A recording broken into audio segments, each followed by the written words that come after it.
matinale d'Europe 1, 6h30, 9h. Thomas Soto.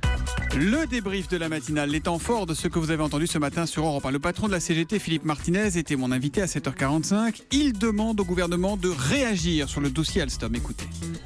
Il y a besoin de redéfinir, et le gouvernement a la main, quelle politique de transport dans ce pays, en favorisant non pas les autocars, mais le transport ferroviaire. C'est ça ce que paye Alstom aujourd'hui, vous pensez ? Évidemment. On sabote. C'est les cars Macron qui ont tué Alstom ? Entre autres. Et si l'État ne peut rien et constate qu'avec ses 20%, c'est eux qui prennent la décision ? Non mais là, dans l'urgence, évidemment, on entend à long terme. Si l'État ne peut rien, à quoi ils servent alors ? Ou alors s'ils servent à rien, faut qu'ils aillent faire autre chose.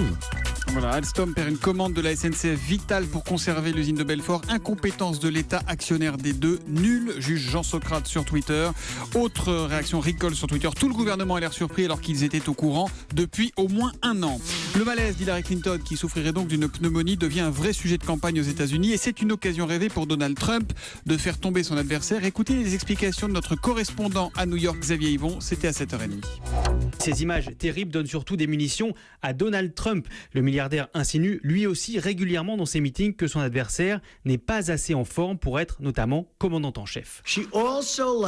Il lui manque aussi l'endurance mentale et physique pour se battre contre Daesh et tous nos autres adversaires. Alors, et c'est un tournant de la campagne, l'avenir le dira. Ce qui est sûr, première conséquence, Hillary Clinton vient d'annuler son voyage prévu aujourd'hui et demain en Californie. Voilà, Xavier Yvon, notre correspondant qui nous fait vivre la campagne tous les jours, épisode par épisode à 6h45 dans le kiosque d'Europe 1. Mais que vient faire la maire de Madrid, Manuela Carmena, à Paris aujourd'hui ? Eh bien, Dani Cohn-Bendit nous l'a révélé à 8h10. Écoutez.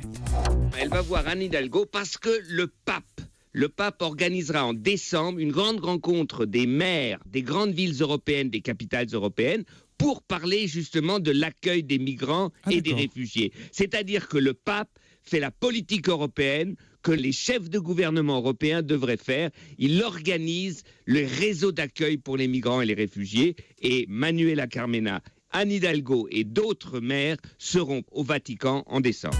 Dani Cohn-Bendit, 8h10 sur Europe 1 tous les matins. À quoi rêvent, que veulent vraiment les Montebourg, Duflot, Hamon et autres frondeurs ? Notre éditorialiste politique Antonin André le sait. Et c'est pas brillant. Écoutez, c'était à 7h35. Ils rêvent de présidentielle, mais ils n'y croient pas. Et au fond, d'ailleurs, la présidentielle, ce n'est pas leur sujet, ce n'est pas leur but. Pas plus d'ailleurs que de recomposer la gauche que l'on dit divisée, malmenée par le virage social-libéral du quinquennat, non. Tout cela, je l'affirme, n'est pas le moteur de ces ambitions. Leur seul carburant, leur programme commun, tous ces égotiques, c'est de dégommer François Hollande, de l'empêcher à tout prix d'être candidat, de le tuer politiquement. Leur moteur, c'est la haine.